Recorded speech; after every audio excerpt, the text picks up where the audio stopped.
Hello friends, आप देख रहे हैं आपका चैनल शेयर बाजार विद आयुष। और दोस्तों, बात होगी इस वीडियो में एसबीआई फंड्स मैनेजमेंट आईपीओ यानी एसबीआई म्यूचुअल फंड आईपीओ के डे वन ऑफ सब्सक्रिप्शन के बारे में।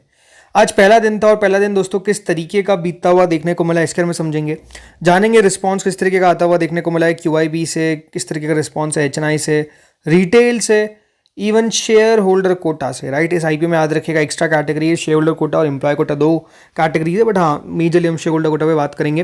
तो वीडियो को दोस्तों आप लोग देखिएगा पूरा, लेकिन उससे पहले अभी तक फ्रेंड्स अगर आपने चैनल को सब्सक्राइब नहीं किया है, लगातार देखिए सब्सक्रिप्शन भी आपको वीडियो मिलते रहेंगे, तो आप लोग चैनल को जरूर सबसे पहले सब्सक्राइब कर लीजिएगा। तो फ्रेंड्स, जैसे मैंने कहा एसबीआई फंड्स मैनेजमेंट आईपीओ का आज पहला दिन समाप्त हो चुका है। अब 2 दिन और बचे हुए हैं, which is 15 and 16 of July, जब आप इस आईपीओ में अप्लाई कर सकते हैं। ₹1 की इस आईपीओ की फेस वैल्यू है, 545 से 574 का प्राइस बैंड है, 26 शेयर का लॉट साइज है, पूरा का पूरा ओएफएस है जो दोनों एक्सचेंजेस पे आपको लिस्ट होता हुआ दिखेगा। इस बात का ध्यान रखना है आपको, अगर आप SBI state bank of India okay और एसबीआई म्यूचुअल फंड इन दोनों के अगर आप एम्प्लॉयज हैं या इन दोनों में से किसी एक के एम्प्लॉयज हैं, मतलब दोनों में से किसी एक का एम्प्लॉय हो, तो आपके लिए एम्प्लॉय कैटेगरी है जिसमें आप अप्लाई कर सकते हैं और उस एम्प्लॉय कैटेगरी में आपको ₹54 का एडिशनल डिस्काउंट मिलेगा। मतलब एक बात ध्यान रखिए, 574 का आपको एक शेयर नहीं मिलने वाला है, यहाँ पर ₹54 का डिस्काउंट होने वाला है आपके लिए, यानी लगभग 520 का ही आपको एक शेयर मिल जाएगा। तो ये किसके लिए? एम्प्लॉयज के लिए। इस बात का ध्यान रखना है एम्प्लॉयज को कि वो अप्लाई कर सकते हैं अप टू 5 लाख, मतलब 5 लाख रुपए तक की जो वैल्यू है उसमें आप अप्लाई कर सकते हैं। ठीक है, ये आपके लिए देखिए एक एडिशनल बेनिफिट होता है, जो भी कंपनी का एम्प्लॉय होता है उनको कंपनी ये कह सकते हैं बेनिफिट देती है। बाकी दोस्तों, ये आईपीओ का जो टोटल साइज है वो 9,813 करोड़ का है, पूरा का पूरा जैसे मैंने कहा एक ओएफएस है, कोई भी पैसा कंपनी के पास नहीं जाता हुआ देखने को मिलेगा। इस आईपीओ में दोस्तों एक लॉट लगभग 14,924 का है और रिटेल में अगर कोई अप्लाई कर रहा है तो वो चाहे तो 13 लॉट भी लगा सकता है। अगर रिटेल कैटेगरी अंडर सब्सक्राइब रहती है तो फिर आपको एडिशनल लॉट्स भी मिल सकते हैं, बट जैसा मैंने कहा इस बात को ध्यान रखना है, वो तभी मिलेगा जब रिटेल कैटेगरी अंडर सब्सक्राइब रहती है। अगर ओवर सब्सक्राइब हो गई, ओवर सब्सक्राइब का मतलब क्या है? 1 टाइम प्लस, अगर 1 गुना से ज़्यादा सब्सक्राइब हो जाएगी तो फिर नहीं मिलेगा। तो इसलिए अगर रिटेल में कोई भी अप्लाई कर रहा है तो 1 गुना से ऊपर ही आपको ज़्यादा लॉट मिलेंगे, 1 लॉट से ऊपर ही। ओके, 1 गुना से कम अगर सब्सक्राइब हो गया रह गया तो ही जाकर आपको ज़्यादा लॉट मिल पाएंगे, बट अगर 1 गुना प्लस कुछ भी हो गया, मान लेते हैं कि 2 टाइम्स हो गया और मैंने अप्लाई कर दिया है फॉर 13 लॉट्स, तो फिर मुझे कितने लॉट मिलेंगे अलॉटमेंट में? अगर अलॉटमेंट आ भी जाता है तो आपको सिर्फ एक ही लॉट का अलॉटमेंट आएगा, इस बात को आपको ध्यान रखना है। ओके, स्मॉल चेन्नई में 14 लॉट्स आप मिनिमम अप्लाई कर सकते हैं, 2,08,936 रुपये, मैक्सिमम 67 लॉट्स तक जा सकते हैं। फिर बिग चेन्नई कैटेगरी आती है जिस पर मिनिमम 68 लॉट्स के लिए आपको अप्लाई करना है, जहाँ पर 10,14,832 रुपये की एप्लीकेशन आपकी रहती हुई देखने को मिलेगी।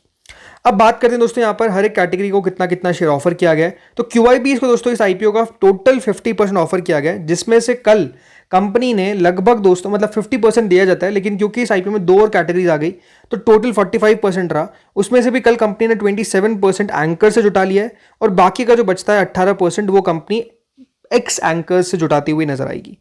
फिर दोस्तों आती है एचएनआई कैटेगरी, जिसमें 2 कैटेगरी होती है, बिग और स्मॉल। ठीक है, यहाँ पर टोटल 15% दिया जाता है, बट क्योंकि एडिशनल कैटेगरीज हो गई तो टोटल जो हिस्सा रह गया वो 13.57% रह गया।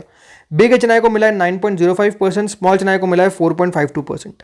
इस बात का ध्यान रखिए, बिग एचएनआई के अंदर टोटल अलॉटमेंट आएंगे 42,484। ओके, अच्छी यहाँ पर आप कह सकते हैं अलॉटमेंट, मतलब टोटल अलॉटमेंट्स की संख्या है। एंड स्मॉल एचएनआई में मिलेंगे 21,242। ठीक है, रिटेल की बात करते हैं। रिटेल को वैसे तो दोस्तों 35% दिया जाता है, बट यहाँ पर क्योंकि एडिशनल कैटेगरी है तो रिटेल के पास 31.66% गया है। बट रिटेल में देखिए कितने लोगों को अलॉटमेंट मिलेगा? 20 लाख, जी हाँ 20,81,741 टोटल अलॉटमेंट्स हमको आते हुए दिखेंगे। तो आप कह सकते हैं यहाँ पर भी काफ़ी हाई नंबर ऑफ अलॉटमेंट्स है जो मिलते हुए दिखेंगे रिटेल को। फिर दोस्तों आती है 2 और कैटेगरीज, एक है एम्प्लॉय और एक है शेयर होल्डर। एम्प्लॉय कैटेगरी को दिया गया है 1.91% और शेयर होल्डर कैटेगरी को दिया गया है 7.64%। इस तरीके से याद रखिए कंपनी ने डिफरेंट शेयर्स जो है वो बेसिकली यहाँ पर अलग अलग कैटेगरीज के अंदर बांटे हैं। अब चलिए बात करते हैं सब्सक्रिप्शन पे। तो देखिए पहले दिन के अंदर क्यूआईबी कैटेगरी लगभग 0.08 टाइम सब्सक्राइब हुई, विच मींस कि क्यूआईबी के द्वारा इस आईपीओ में पहले दिन 3 करोड़ शेयर्स ऑफर किए गए थे, बट अप्लाई किया गया for only 23 lakh shares, which is 133 crore. अब मैंने आपको पहले बहुत बार बता दिया, वापस बता रहा हूँ कि फर्स्ट और सेकंड डे क्यूआईबीज मेजरली ज़्यादा अप्लाई नहीं करते हैं। कर दिया तो ये अच्छी बात है, बट ज़्यादा अप्लाई नहीं करेंगे। तो पहले दूसरे दिन अगर क्यूआईबी का लो सब्सक्रिप्शन भी है तो उसको कोई नेगेटिव सेंस में ना ले, उसको नहीं सोचे कि अरे यार क्यूआईबी तो अप्लाई नहीं कर रहा है, हम क्यों अप्लाई करें। तो बिल्कुल ये सोचना नहीं है। QIB लास्ट डे अप्लाई करते हैं। हाँ, ये है कि अगर आप QIB का वेट करते हैं तो नो डाउट आप भी आखिरी दिन तक वेट कर सकते हैं। अभी वैसे आपको बताता हूँ कि QIB ने जो 23 लाख शेयर अप्लाई किए हैं उसमें से 74,000 शेयर्स अप्लाई करें FIs ने, 1,482 शेयर्स अप्लाई करें DIs ने, 1,144 शेयर्स अप्लाई करें म्यूचुअल फंड्स ने, और मेजरली जो एप्लीकेशन हमको आती हुई दिख रही है वो अदर्स कैटेगरी की तरफ से आती हुई देखने को मिल रही है इन द QIB सेक्शन। फिर आते हैं दोस्तों HNI कैटेगरी पे।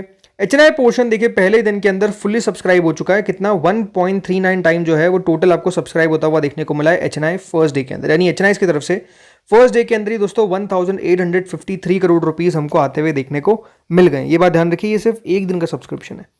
अब इसके अंदर जो बिग HNI कैटेगरी है वो सब्सक्राइब हुई है 1.36 टाइम्स, यानी बिग HNI की तरफ से दोस्तों करीबन 1209 करोड़ रुपए पहले ही दिन के अंदर लगा दिए गए। अब सवाल उठता है कि बिग HNI में हम अप्लाई करें कि नहीं करें। देखिए एक बात ध्यान रखिए, अगर अभी तक 1.36 टाइम सब्सक्राइब हुआ है इसका मतलब क्या है कि बिग HNI के अंदर जो भी अप्लाई कर रहा है उन सबको अभी अलॉटमेंट मिल रहा है। मतलब मान के चलिए लगभग 4 से 5 गुना अगर जब तक सब्सक्राइब नहीं हो जाता तब तक सबको अलॉटमेंट मिलता हुआ दिखेगा, बट इससे ऊपर ही जाएगा सब्सक्रिप्शन। मतलब अभी तक दोस्तों कितना पैसा आया, लगभग आपको 1200 करोड़ रुपए आता हुआ देखने को मिला है, लेकिन यहाँ पर आप मान के चलिए आपको 15,000 करोड़ रुपए तक आता हुआ दिख सकता है। ठीक है, तो सब्सक्राइब तो हो जाएगा ये। अभी कल मैं ज़्यादा आपको बेहतर बताऊंगा कि यहाँ पर अलॉटमेंट के चांसेस कैसे बनेंगे ज़्यादा, बट हाँ अभी आप मान के चलिए सब्सक्राइब हो जाएगा। Small HNI category 1.45 time subscribe हो चुका है, स्मॉल HNI की तरफ से 643 करोड़ रुपीस डाल दिए गए। रिटेल पोर्शन देखिए पहले दिन के अंदर 66% सब्सक्राइब हुआ है, यानी कुल मिलाकर फर्स्ट डे के अंदर टोटल नंबर ऑफ मनी जो डाला है वो रिटेल ने 2065 करोड़ है। बट इंटरेस्टिंग बात बताता हूँ आपको, क्या इंटरेस्टिंग बात है, 62% आपको सब्सक्रिप्शन दिख तो रहा है, बट जो टोटल सब्सक्रिप्शन हमको आता हुआ दिखा है अभी तक in terms of application wise वो है लगभग 0.40 टाइम्स। कितना 0.40, वैसे तो 0.40 भी नहीं 0.39 ही है, बट ठीक है राउंड ऑफ करके मैं 0.40 कह रहा हूँ। इसका मतलब क्या है कि अगर 66% कोई सोच रहा है कि अरे 66% भर गया है, यानी अभी भी आधा ही भरा, मतलब अभी भी आप कह सकते हैं कि पूरा तो नहीं भरा है, यानी अगर मैंने 13 लॉट लगाए तो मुझे अलॉटमेंट ज़्यादा मिल सकता है। जी हाँ, लेकिन अभी पहला ही दिन है, इस बात को ध्यान रखिए।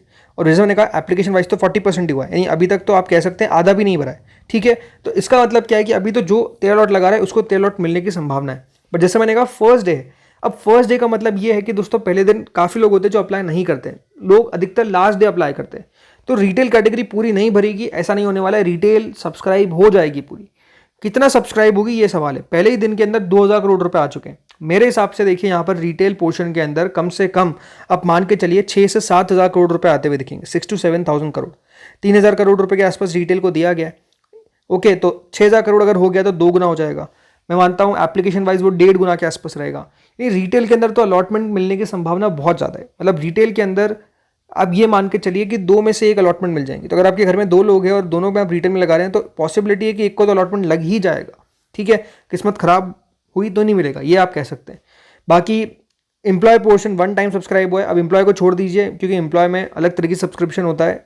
बट अब आते हैं इंपॉर्टेंट शेयर होल्डर कैटेगरी। देखिए शेयर होल्डर पोर्शन अभी तक 1.04 टाइम सब्सक्राइब हुआ है। अब शेयर होल्डर का सब्सक्रिप्शन बहुत ज़्यादा ध्यान से सुनना है आपको। शेयर होल्डर पोर्शन दोस्तों अगर सब्सक्राइब होता हुआ दिखा है 1 टाइम्स, इसका मतलब है कि 776 करोड़ रुपए है। शेयर होल्डर के अंदर कोई भी अगर 13 लॉट लगा रहा है, ठीक है, तो फिर इस बात को ध्यान रखना है आपको कि उसके अलॉटमेंट के चांसेस बहुत ज़्यादा है। ये ना रिटेल में होने वाला है, ना HNI में होने वाला है, ना किसी और कैटेगरी में होने वाला है। सिर्फ शेयर होल्डर की बात कर रहा हूँ मैं। शेयर होल्डर में जो जो अलॉटमेंट है वो प्रपोर्शनेट बेसिस पे मिलेगा। और शेयर होल्डर में आप मैक्सिमम लगा सकते हैं 13 लॉट, यानी जो 13 लॉट लगाएगा उसके अलॉटमेंट के चांसेस सबसे ज़्यादा रहेंगे। क्या कह रहा हूँ मैं, सबसे ज़्यादा। मतलब अगर कोई भी शेयर होल्डर कैटेगरी में लगाने का सोच रहा है, अगर आपके पास 13 लॉट का पैसा है तो गो फॉर 13 लॉट्स, उसके बिलो मत लगाइए। 12 भी मत लगाइए, 11 भी मत लगाइए, 10 भी मत लगाइए। अब नहीं है तो फिर तो लगाना ही है, ऑब्वियस सी बात है। बट है जिनके पास, उनकी मैं बात कर रहा हूँ। ठीक है, अगर 13 लॉट आप लगाएंगे तो शेयर होल्डर कैटेगरी अगर मान लेते हैं कि 13 गुना सब्सक्राइब नहीं हुई तो उसको 1 लॉट तो कंफर्म मिल जाएगा। मान लीजिए 10 गुना सब्सक्राइब हो गई 10 टाइम्स, ओके, और मैंने अप्लाई कर दिया है फॉर 13 लॉट्स, तो मेरा 1 लॉट तो पक्का है। बाकी का जो 3 लॉट का बचा है वो मुझे प्रपोर्शन में कुछ ना कुछ शेयर और मिल जाएगा। तो ये दोस्तों आप कह सकते हैं सबसे ज़्यादा बड़ा बेनिफिट होता है शेयर होल्डर कैटेगरी का, कि अगर शेयर होल्डर कैटेगरी में कोई अप्लाई कर रहा है तो उसमें प्रपोर्शनेट बेसिस पे अलॉटमेंट मिलता है। और अगर फुल सब्सक्राइब नहीं होती है, मतलब 13 टाइम सब्सक्राइब नहीं होती है, तो मुझे एक अलॉटमेंट पक्का, मतलब 1 लॉट का अलॉटमेंट पक्का लगेगा। 1 लॉट ही मिलेगा, मैं नहीं कह रहा 13 लॉट मिलेगा, 1 ही लॉट मिलेगा, बाकी का पैसा रिफंड आ जाएगा। बट हाँ, इस तरीके से अलॉटमेंट जो है वो यहाँ पर बेसिकली बनता है। तो कितना सब्सक्राइब होना चाहिए 13 गुना के लिए? देखिए अभी तक अगर 1 गुना आपको आता हुआ दिखा है तो वो लगभग 750 करोड़ होता है, लेकिन अगर 13 गुना इसको सब्सक्राइब होना है, राइट, कितना 13 गुना, तो इसको पैसा आना चाहिए 9,750 करोड़। आई फील कि इतना नहीं आएगा, मेरे हिसाब से मैक्सिमम टू मैक्सिमम 6,000 करोड़ तक आ जाएगा। 6,000 करोड़ का मतलब है कि लगभग दोस्तों यहाँ पर आपको सब्सक्राइब होता हुआ दिखेगा ये 8 गुना, ठीक है। तो 13 लॉट वाले के लिए पॉसिबिलिटी 1 लॉट की बहुत ज़्यादा बढ़ जाएगी, अच्छा अलॉटमेंट उसको मिल जाएगा। तो ये आप कह सकते हैं कि यहाँ एक फ़ायदा है जो अलॉटमेंट में मिलता हुआ दिखेगा in the share holder category. अब मान लेते हैं कि किसी ने टोटल सब्सक्राइब 10 गुना हुआ और मैंने अप्लाई कर दिया है फॉर 8 टाइम्स, तो फिर मेरा क्या होगा, मान लीजिए एक पॉसिबिलिटी। तो फिर ये बात ध्यान रखिए, आपको लॉटरी में अलॉटमेंट मिलेगा। अगर आपने 8 लॉट लगाया है, 8 लॉट के लिए आपने अप्लाई किया है, ये 8 टाइम्स नहीं 8 लॉट मानी, ठीक है, और 10 गुना सब्सक्राइब हो गया 10 टाइम्स, तो फिर दोस्तों लॉटरी मिलेगा। मतलब जितना सब्सक्राइब हो रहा है अगर उससे आपका कम रहेगा तो फिर दोस्तों यहाँ पर आपको लॉटरी में अलॉटमेंट मिलता हुआ दिखेगा। 13 गुना हो गया और मैंने अप्लाई करा है 13 लॉट के लिए, तो फिर मेरी पॉसिबिलिटी 1 अलॉटमेंट की तो है ही, उससे ज़्यादा कुछ भी नहीं मिलने वाला, 1 लॉट लगेगा, ठीक है। 14 टाइम्स अगर हो गया, मान लेते हैं कि टोटल सब्सक्राइब हो जाता है 40 टाइम्स, सॉरी मैं तो 20 टाइम्स से कहता हूँ, 20 गुना सब्सक्राइब हो गया और मैंने अप्लाई किया 13 लॉट, बिकॉज ज़्यादा तो मैं अप्लाई भी नहीं कर सकता, तो फिर जिसको भी अलॉटमेंट मिलेगा पहली बात तो लॉटरी मिलेगा, बट आप प्रेफरेंस फर्स्ट 13 वाले को मिल जाएगा, ये बात आपको ध्यान रखना है। तो इस तरीके से दोस्तों अलॉटमेंट जो है वो शेयर होल्डर कैटेगरी में होता है, बिकॉज यहाँ पर प्रपोर्शनेट में अलॉटमेंट मिलता है, तो वो डिफरेंस होता है रिटेल कैटेगरी से, डिफरेंट होता है अलॉटमेंट जिस तरीके से रिटेल में मिलता है। रिटेल में अगर ओवर सब्सक्राइब हो जाता है तो 1 लॉट से लगाने का कोई मतलब नहीं है, बिकॉज मैक्सिमम अलॉटमेंट भी 1 लॉट का मिलेगा, प्लस जिसने 1 लॉट लगाया उसकी भी चांसेस उतने ही है जिसने 13 लॉट लगाए। तो रिटेल में एक्स्ट्रा लॉट लगा के कोई मतलब नहीं होता है अगर वो कैटेगरी अंडर ओवर सब्सक्राइब हो जाती है, ठीक है। टोटल मिलाकर 70% की आईपीओ सब्सक्राइब होने कंपनी को अभी तक 5,000 करोड़ रुपए मिल गया है, बहुत अच्छा पैसा मिलता हुआ देखने को मिल रहा है, एंड आई डोंट थिंक कि देखिए यहाँ पर कोई आपको ज़्यादा इशू आता हुआ देखने को मिलेगा। बाकी जो ग्रे मार्केट है वो लगभग 91 रुपीज़ के आसपास चलती हुई दिख रही है, तो ये भी अपने आप में आप कह सकते हैं काफ़ी ज़्यादा शानदार है, लगभग 15-16% के आसपास है। अगर थोड़ी बहुत नीचे है तो उससे ज़्यादा घबराने वाली बात नहीं है, चाहे तो आप वेट कर सकते हैं लास्ट डे तक, लास्ट डे को भी आप चाहे तो अप्लाई कर सकते हैं, कोई इसमें दिक्कत वाली बात है नहीं। बाकी आप लोग बताइए आप लोगों ने क्या पहले दिन अप्लाई कर दिया है या फिर आप वेट कर रहे हैं फॉर द लास्ट डे, बताइए कमेंट सेक्शन में। इस वीडियो में इतना ही था, thank you friends for watching this video.